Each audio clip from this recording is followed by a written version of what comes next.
6 horror stories animated. Now we will not be watching 6. We're only gonna watch one, and it's like 3 minutes long. So don't get scared by the 32-minute video. We're not watching the whole thing. Only reason why we watching it today.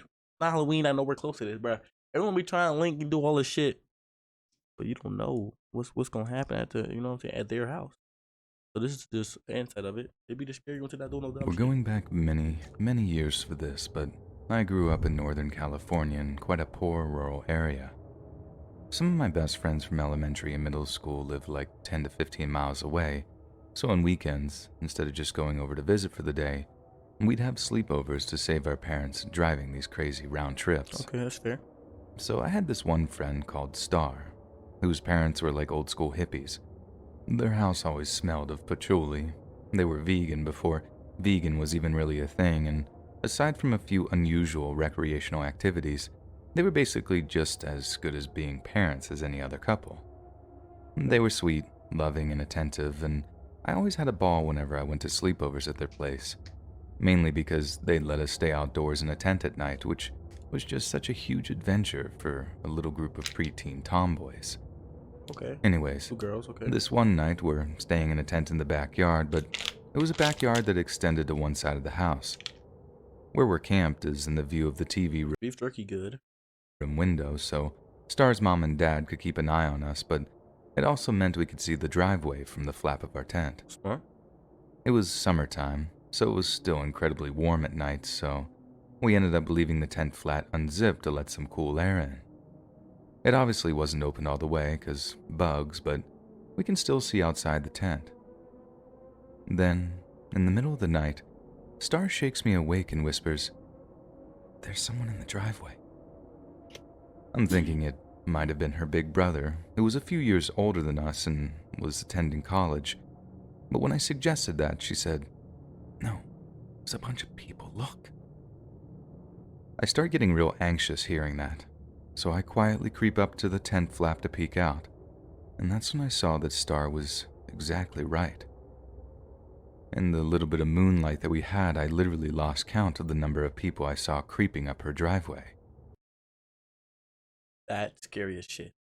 Because no matter if you're in the tent or in the house, you're getting fucked up. How the hell do you get out of this? It was seriously one of the scariest moments of my life, mainly because there was absolutely nothing to do but keep as quiet as possible. We couldn't call the cops. This was way before cell phones. We couldn't warn Star's parents without revealing our presence.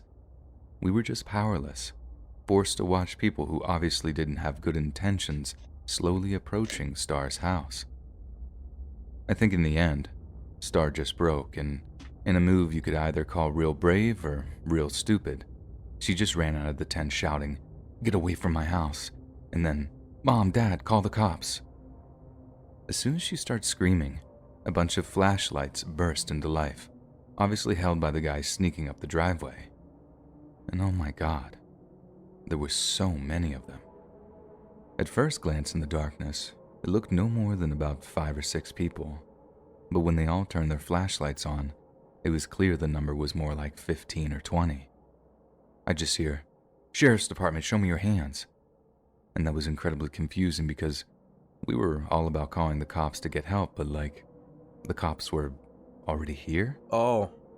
Anyway, Star does as she's told, while me and our friends start climbing out of the tent with our hands in the air. That's when the person approaching us started saying, "Jesus, they're just kids, man." And with them being closer, I could see that they really were cops, Oh. with caps and badges and all patches on their arms, all that stuff. Then I hear, "Go, go, go, get in there." And the cops start bashing the front door to the house in while other cops fanned around the backyard and headed towards one of the barns.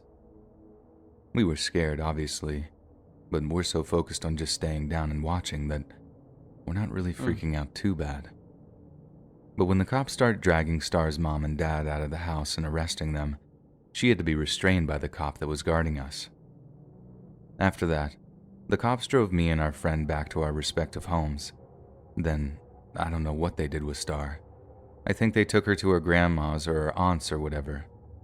Then a few days later, we find out that Star's mom and dad had been growing something they shouldn't have in one of their barns.